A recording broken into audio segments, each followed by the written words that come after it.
Hi friends, welcome back to my channel. ఈ స్టోరీకి writer SNMR Sridhar గారండి. శ్రీధర్ గారి అన్ని స్టోరీస్ కి కాపీరైట్స్ వర్తిస్తాయి. ఆయన పర్మిషన్ లేకుండా యూట్యూబ్ లోనే కాదు మరే ఇతర సోషల్ మీడియా నెట్వర్క్ లో కూడా ఆయన స్టోరీస్ ని అప్లోడ్ చేయడానికి వీల్లేదు. దయచేసి అలా చేయకండి ఫ్రెండ్స్. అలా చేస్తే లీగల్ గా చాలా ప్రాబ్లమ్స్ ఫేస్ చేయాల్సి వస్తుంది. అలానే ఈ స్టోరీస్ చదువుతున్న వాళ్ళైనా వింటున్న వాళ్ళైనా మీరు మరే ఛానల్లోనైనా శ్రీధర్ గారి స్టోరీస్ ని చూసినట్లయితే వెంటనే నాకు కామెంట్ బాక్స్ లో మెసేజ్ చేయండి. ఇది పూర్తిగా రైటర్ శ్రీధర్ గారి ఛానల్ అండి. కేవలం ఆయన స్టోరీస్ మాత్రమే ఇందులో ఉంటాయి. కానీ కొంతమంది పేర్లు మార్చి వేరే ఛానల్స్ లో ఆయన స్టోరీస్ ని అప్లోడ్ చేస్తున్నారు. మీరు కానీ అలా చూసినట్లయితే నాకు మెసేజ్ చేయండి. ఇక లేట్ చేయకుండా వీడియోలోకి వెళ్ళిపోదాం ఫ్రెండ్స్. ఎస్ఎన్ఎంఆర్ శ్రీధర్ గారు రాసినటువంటి మనోభిరాముడు 152వ భాగం. డాడీ, సూప్ తాగుతావా అంటూ వచ్చిన అభిరామ్ని చూసి ముఖం తిప్పేసుకున్నాడు ఆనంద్.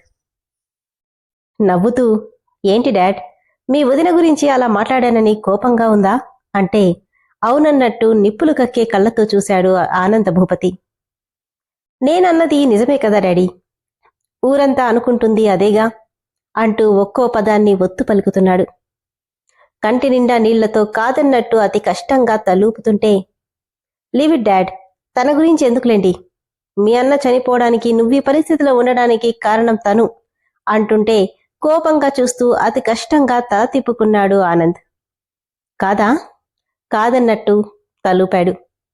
కాని అందరూ అదే నిజమని నమ్ముతున్నారు. మరి నువ్వు అంటూ కళ్లతోనే చూపించాడు ఆనందభూమతి. నవ్వి, మీరు అతి త్వరలో నడవాలి, మాట్లాడాలి, ఇంకా చాలా చాలా చూడాలి. అదేంటో తెలుసా అని అభిరామ్ అడిగితే అర్థం కానట్టే చూశాడు ఆనందభూపతి. సస్పెన్స్ అంటూ నవ్వి వీల్ చైర్ తోసుకుంటూ తనని గార్డెన్లోకి తీసుకెళ్లాడు. ఆనంద్ మనసులో, ఏంటి వీడు ఒక్కోసారి ఒక్కో రకంగా బిహేవ్ చేస్తున్నాడు. గాయత్రితో అలా మాట్లాడాడు, కాని నా దగ్గర మాత్రం వీడి నవ్వులో నాకెన్నో అర్థాలు కనిపిస్తున్నాయి. ఎలాంటి సందేహం లేదు, వదిన ఎక్కడుందో ఏం చేస్తుందో ఇప్పుడెలా ఉందో వీడికి ఖచ్చితంగా తెలుసు. కాని ఎందుకు మౌనంగా ఉన్నాడు అని ఎంత ఆలోచించినా తన ప్రశ్నకి సమాధానమే దొరకలేదు ఆనంద్కి. బాల్కనీలో ఉయ్యాల్లో కూర్చొని వర్క్ చేసుకుంటున్నాడు అభిరామ్. తనన్న మాటలకి అతని ముందుకు వెళ్లాలంటే ఏదో తెలియని గిల్టీగా ఉంది మనూకి. నెమ్మదిగా అడుగులో అడుగేసుకుంటూ అతని ఎదురుగా వెళ్ళి, ఐఎమ్ సారీ అభి అనగానే కళ్ళు మాత్రం పైకెత్తి తనని చూసి మళ్లీ తన పని తను చేసుకుంటున్నాడు. అతని పక్కనే కూర్చొని, కోపం వచ్చిందా? సారీ చెప్తున్నానుగా అభి. సారీ చెప్పాల్సిన అవసరం ఏమొచ్చింది మను? నేనలా మాట్లాడి ఉండాల్సింది కాదు, అందుకే. మరెందుకు మాట్లాడావు? నీ మనసులో ఏముందో తెలుసుకుందామని. తెలుసుకున్నావా మరి? హా. ఏం తెలుసుకున్నావు? కళ్ళు టపటప ఆడిస్తూ, నువ్వెవరికీ అర్థం కావని తెలుసుకున్నాను అనగానే గట్టిగా నవ్వేశాడు అభిరామ్. అమ్మయ్యా, కోపం పోయిందా? ఇంకా నా మీద ఎన్ని రోజులు కోపంగా ఉంటావో అనుకున్నాను. నాకు నీ మీద కోపం పోలేదు. ఆ కోపాన్ని ఎలా పోగొట్టాలో నాకు బాగా తెలుసు అంటూనే తన ఒళ్ళో ఉన్న మాక్బుక్ తీసి పక్కన పడేసింది. ఏయ్, ఏం చేస్తున్నావు అంటుంటే, నీ కోపాన్ని పోగొడదామని అంటూనే తన ఒళ్ళో కూర్చొని అతని మెడ చుట్టూ చేతులేసి నుదుటి మీద ముద్దు పెట్టగానే ఆమె నడుం చుట్టూ చెయ్యేసి దగ్గరికి లాక్కుని, నీకెన్నిసార్లు చెప్పాను చిన్నపిల్లాడికి పెట్టినట్టు ఇక్కడ ముద్దు పెట్టడానికి? మరెక్కడ పెట్టాలి అని హస్కీగా అడుగుతుంటే తన మెడవంపులో పెదవులతో రాస్తూ, ఎక్కడ పెట్టాలో నీకు తెలీదా? ఇప్పటికే చాలాసార్లు నేర్పించాను. నాకు నచ్చినట్టుగా నువ్వు ముద్దు పెట్టకపోతే నీ సారీ యాక్సెప్ట్ చేసే ప్రసక్తే లేదు అని అభిరామ్ అంటుంటే నవ్వుకుని తన గుండెల మీద చేతులు వేసి నెమ్మదిగా తన పెదవులందుకుంది మను. 4 పెదవులు కలిసి చేస్తున్న యుద్ధం కాస్త ప్రణయంగా మారడంతో తన అధరాలు వీడకుండానే తనని 2 చేతులతో లిఫ్ట్ చేసి లోపలికి తీసుకెళ్లి బెడ్ మీద చేర్చాడు అభిరామ్. నా మీద కోపం తగ్గినట్టేనా? ఇప్పుడు తగ్గించాల్సింది నా కోపం కాదు, తాపం అంటూనే చేయి చాచి పక్కనే ఉన్న లైట్ ని ఆఫ్ చేశాడు. నాకు తెలుసు నీకు మీ అమ్మంటే చాలా ఇష్టం, కానీ అది చెప్పట్లేదంటే నా దగ్గర ఏదో దాస్తున్నావు. అదేంటో నీకు నువ్వే చెప్పే వరకు నేను అడగను అనుకుంటూనే అతనిలో పూర్తిగా మమేకమైపోయింది మనస్విని. పొద్దున్నే గార్డెన్లోకి వచ్చిన రామ్కి స్కై బ్లూ కలర్ ప్లెయిన్ శారీలో వదులుగా అల్లిన వాలుజడలో ఓ గులాబీ తురిమి సన్నజాజి పువ్వుల్ని అతి కష్టంగా కోస్తున్న మనుని చూసి వెళ్లబోయేవాడు కాస్త ఏదో సందేహంతో ఒక్కో అడుగు వేసుకుంటూ తన వెనుకగా వెళ్ళి మను అని నెమ్మదిగా పిలిచాడు. రామ్ గొంతుకు పెదవుల మీద చిరునవ్వు విరబోయగా తల మాత్రం వెనక్కి తిప్పి చూసింది యశస్విని. యశును చూసిన రామ్ ఒక్కసారిగా షాక్ అయ్యాడు. కట్టు బొట్టు తీరు వెనుక నుండి చూసిన ఎవరికైనా మనునైనా అనిపించేలా ఉంటే, యశు నువ్వా? నేనే బావా, ఎలా ఉన్నాను? నువ్వే అన్నావుగా తపస్సు చేసినా మీ అక్కలాగా అవ్వలేవని. చూసావా, నన్ను చూసి మను అని పిలిచావు అంటే నువ్వు నన్ను అక్కే అనుకున్నావు కదా. తల ఒక్కసారిగా విదిలించి, అలాంటిదేం లేదు, నేను క్యాజువల్గానే పిలిచాను.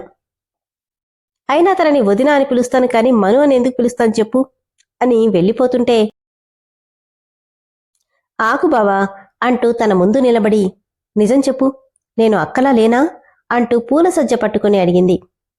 ఏటో చూస్తూ లేవు, అస్సల్లేవు అంటే చిరుపు కోపంగా బుంగమూతి పెట్టుకుని, ఏది ఆ మాట నన్ను చూసి చెప్పు అనగానే తన వైపు చూసిన రామ్ తనని పైనుండి కింద వరకు స్కాన్ చేసి చూస్తూ, ఒక్క పోలికలు మినహా దాదాపు పూర్తిగా మనులాగే కనిపిస్తుంటే అతి కష్టంగా చూపు తిప్పుకొని, లేదని చెప్తున్నానుగా, చెప్తే అర్థం చేసుకోవేంటి, తప్పుకో అని విసుగ్గా నెట్టేసి, ఏంటిది ఈ పిచ్చిపిల్లని చూసి నేను మను అనుకోవడమేంటి, అంతలా ఎలా కన్ఫ్యూజ్ అయ్యాను అనుకుంటూ అసహనంగా అక్కడి నుండి వెళ్ళిపోయాడు రామ్. నాకు తెలుసులే బావా, నీ చూపు నా మీద నుండి తప్పించలేకపోతున్నావు, అందుకే తప్పుకొని వెళ్ళిపోతున్నావు అనుకుని నవ్వుకుంది యశు. నందు, మీనాక్షక్క విషయంలో నేను పొరపాటు చేశాననిపిస్తుంది, ఏమంటావ్ అని గాయత్రి అంటుంటే అవునన్నట్టు కన్నీళ్లు పెట్టుకున్నాడు ఆనందభూపతి. బాధగా, నాకు తెలుసు నందు, అక్క ఎప్పటికీ తప్పు చేయదు, కాని ఆవేశంలో నేనే ఇన్ని రోజులు ఇన్నేళ్లు తనని బాధ పెట్టాను. అందుకే ఎలాగైనా తనని కలుసుకోవాలి, కాని తనెక్కడుంటుందో నాకు తెలీదు. అభికి చెప్తే చూశావుగా ఎలా మాట్లాడాడో, ఇప్పుడేం చేయాలో నాకు అర్థం కావట్లేదు అంటుంటే అతి కష్టంగా తన చేతిని గాయత్రి చేతి మీద వేశాడు ఆనందభూపతి. ఆ చేతిని పెదవులకు ఆనించుకొని, వాడిని ఎలా మార్చాలో నాకు అర్థం కావట్లేదు నందు. మరి మొండిలా తయారయ్యాడు. పోనీ రామ్కి చెప్దామన్న అభి మాట కాదని రామ్ ఏమీ చెయ్యడు అంటూ ఆనంద్ వైపు చూస్తుంటే, ఏమైనా చెప్పాలనుకుంటున్నావా నందు అని అడిగింది గాయత్రి. అవునన్నట్టు తలూపాడు. చెప్పు, ఏం చెప్పాలనుకుంటున్నావు? దూరంగా ఫోన్లో మాట్లాడుతున్న అభి వైపు చూపిస్తుంటే, అభి గురించా? అవునన్నట్టు తలూపాడు. ఏంటది? అభి వైపు రాఘవ సమాధి వైపు చూపించి తల్లూపుతున్నాడు.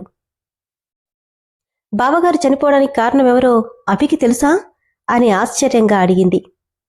అవునన్నట్టు సంతోషంగా తలూపాడు ఆనంద్. అంటే అక్క గురించి కూడా వాడికి తెలుసా? కన్నీళ్లతో అవునని ఆనంద్ తలూపుతుంటే కళ్ళు విప్పార్చి దూరంగా కనబడుతున్న అభివైపు చూస్తుండిపోయింది గాయత్రి.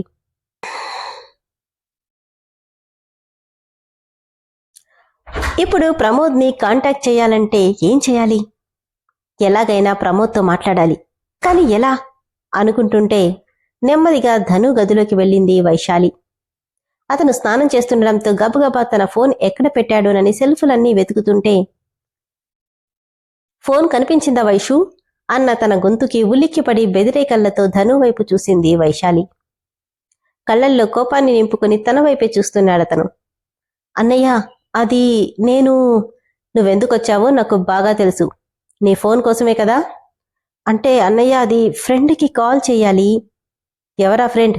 ఆ రాధా లేక దాని అన్న ఆ ప్రమోద్ గాడా అనగానే ఆశ్చర్యంగా, ప్రమోద్కి నేనెందుకు కాల్ చేస్తానన్నయ్యా? ఎందుకంటే వాణ్ణి నువ్వు ప్రేమిస్తున్నావు కాబట్టి, ఇద్దరూ మా కళ్ళు కప్పి పారిపోదాం అనుకుంటున్నారు కాబట్టి అని పళ్ళు బిగబట్టి చెప్పగానే ఒళ్లంతా వణుకు ప్రారంభమైంది వైశాలికి. ఏంటి, నాకెలా తెలిసిందనుకుంటున్నావా? నీ ప్రేమ గురించి నాకు తెలిసింది కాబట్టే నిన్ను ఇంట్లోనే కట్టడి చేస్తున్నాను. అదే నాన్నకి తెలిస్తే ఈ పాటికి నిన్ను సమాధి చేసేవాడు. అంత తప్పు నేనేం చేశానన్నయ్యా? నాకు నిజంగానే ప్రమోద్ అంటే చాలా ఇష్టం అనగానే లాగిపెట్టి కొట్టి చంపేస్తాను ఇంకోసారి ఆ మాట అన్నావంటే. జమీందారు వంశానికి వారసురాలివి, మన కింద పనిచేసేవాణ్ణి పెళ్లి చేసుకుంటానంటావా? ప్రేమకి డబ్బుతో పనేంటన్నయ్యా? ప్రమోద్ నిజంగానే చాలా మంచివాడు. నా మనసుకు నచ్చిన వాణ్ణి చేసుకుంటేనే కదా నేను సంతోషంగా ఉండేది. నీ సంతోషం మాకెంత ముఖ్యమో దాంతోపాటు ఇంటి పరువు ప్రతిష్ట కూడా అంతే ముఖ్యం. నోరు మూసుకొని వాణ్ణి మర్చిపోయి నువ్వు తెచ్చిన వాణ్ణి పెళ్లి చేసుకుంటే బాగుంటావు. కాదు కూడదు అన్నావంటే ఇద్దరూ కలిసి ఆ ప్రేమకి ఆహుతైపోతారు, జాగ్రత్త అని చెప్పి వెళ్ళిపోతూ మళ్లీ వెనక్కి తిరిగి, నువ్వే గడప దాటడానికి వీల్లేదు వైషు. ఈ విషయం మన మధ్య ఉండాలి, మన మధ్య సమాధవ్వాలి. నాన్న వరకు వెళ్ళిందంటే నిన్ను కాపాడడం నా వల్ల కూడా కాదు, గుర్తుపెట్టుకో అని చెప్పి వెళ్ళిపోయాడు ధనుంజయ. మను, నేను బెంగళూరు వెళ్తున్నాను. బెంగళూరుకా? ఎందుకు అభి? కొంచెం అర్జెంట్ పనుంది. ఆఫీస్ వర్కా? కాదు మను, లీసాని డిశ్చార్జ్ చేస్తున్నారు. అలాగా, అయితే నేను కూడా వస్తాను. ఒకసారి కలిసినట్టుంటుందిగా. నేనొక ఫ్రెండ్ని కూడా మీట్ అవ్వాలి, ఇంకోసారి వెళ్దాంలే. సరేలే, ముఖమల్లా పెట్టకు, ముద్దొచ్చేస్తావు. ముద్దు పెట్టాలనిపిస్తుంది. ఎక్కడున్నామని కూడా చూసుకోను, తర్వాత నీ ఇష్టం అని నుదుటి మీద ఢీ కొడుతూ మైమరుపుగా చెప్తుంటే, చీపో అని తన షర్ట్ బటన్స్ పెడుతూ, మళ్ళీ ఎప్పుడొస్తావు? ఈ ఒక్కరోజే, రేపటికి వచ్చేస్తాను. అదేంటి, నైట్లోపు వచ్చేవా? లేదురా, కొంచెం వర్క్ ఉంది, రేపటికల్లా వచ్చేస్తాను. Don't worry. సరే కాని రేపట్లోపు నువ్వు నా కళ్ళ ముందుండాలి, ఓకేనా? నవ్వి తనని దగ్గరికి తీసుకుని, ఓకే బంగారం అంటూ తన నుదుటి మీద ముద్దు పెట్టి అక్కడి నుండి వెళ్ళిపోయాడు అభిరామ్. హలో మూర్తి, నేను రామ్ని మాట్లాడుతున్నాను. హలో రామ్ సార్, ఎలా ఉన్నారు? బానే ఉన్నాను మూర్తి. అక్కడికి వెళ్ళాక కనీసం ఒక్కసారి మీరు ఇక్కడికి రానేలేదు. రాకపోతే ఏంలే గాని, వర్క్ మొత్తం ఇక్కడి నుంచి క్లియర్ చేస్తున్నాం కదా, ఇక ప్రాబ్లం ఏముంది? వీలైనంత తొందరలో వచ్చేస్తా. కానీ మూర్తి, నెక్స్ట్ వీక్ నాకు లండన్ వెళ్ళడానికి టికెట్ బుక్ చేయి. లండన్కా? ఎందుకు సార్? అక్కడ కంపెనీలో వచ్చిన ప్రాబ్లం ఉంది, నేను అర్జెంటుగా వెళ్ళాలి. కానీ అభి సార్కి, గాయత్రి మేడంకి వాళ్ళెవరికీ చెప్పాల్సిన అవసరం లేదు. అది చిన్న ప్రాబ్లమే, నేను వెళ్ళి క్లియర్ చేస్తాను. ప్రస్తుతానికైతే నాకు టికెట్ బుక్ చేయి అని చెప్పి ఫోన్ పెట్టేయగానే మూర్తితో ఫోన్ మాట్లాడి గాయత్రి పిలవడంతో ఫోన్ అక్కడే పెట్టేసి వెళ్ళాడు రామ్. ఈ మాటలన్నీ దూరం నుండి విన్న యశస్విని, ఇదేంటి బావా టికెట్ కూడా బుక్ చేయమంటున్నాడు, పెద్ద బావేమో తనకేం పట్టనట్టు తాపీగా ఉన్నాడు, చిన్న బావని వెళ్లకుండా ఆపాలంటే ఎవరి వల్ల అవుతుంది అనుకుంటుంటే, దానికి నేనున్నాను కదా అమ్మమ్మ అంటున్నా మను కనిపించింది. అది కాదు మను, అరిసెలు చేయడం అంటే చాలా కష్టమైన పని, ఒక్కదానివి ఎలా చేస్తావు చెప్పు అని అరుంధతమ్మ అంటే, మరేం పర్లేదు, నీ పెద్ద మనవడికి అరిసెలంటే చాలా ఇష్టం. రేపొద్దున్నే వచ్చేస్తాడు, ఈలోపు నా చేత్తో ఆయనకి నేనే అరిసెలు చేసి పెడతాను. సరే నీ ఇష్టం, సాయం చేస్తానన్నా, నన్ను పనివాళ్ళని కూడా వద్దంటున్నావు అని చెప్పి అరుంధతమ్మ వెళ్ళిపోగానే నవ్వుతూ అరిసెలు చేయడంలో బిజీ అయిపోయింది మను.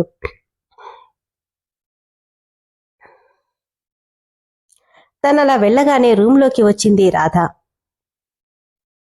ఫోన్ ఆఫ్ చేయకుండా పెట్టిన రామ్ ఫోన్ని చూసి నవ్వుకొని ఫాస్ట్గా అందులో గ్యాలరీ ఓపెన్ చేసి ఫొటోస్ అన్నీ చూస్తుంటే ఎక్కడ రామ్ మను కలుసున్న ఫోటోలు కనబడలేదు.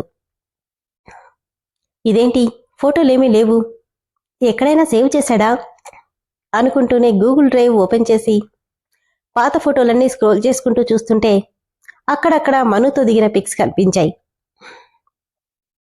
వాటన్నిటినీ ఫాస్ట్గా తన ఫోన్కి సెండ్ చేసి, మను, నా కృష్ణ నిన్ను వదిలిపెట్టడు,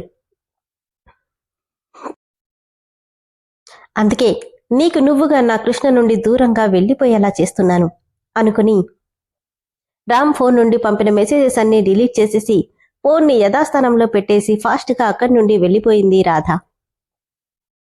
విన్నారు కదా ఫ్రెండ్స్, మొత్తానికి రాధ మరో కొత్త ప్లాన్ వేసింది. దీనివల్ల ఏం జరగబోతుందో తదుపరి ఎపిసోడ్లో తెలుసుకుందాం. స్టోరీ అయితే చాలా బాగుంది కదా ఫ్రెండ్స్. స్టోరీ నచ్చిన వాళ్ళు దయచేసి ఇమీడియట్గా మెంబర్షిప్లో జాయిన్ అవ్వండి, నాకు కూడా కాస్త హెల్ప్ చేసిన వాళ్ళు అవుతారు. Thank you.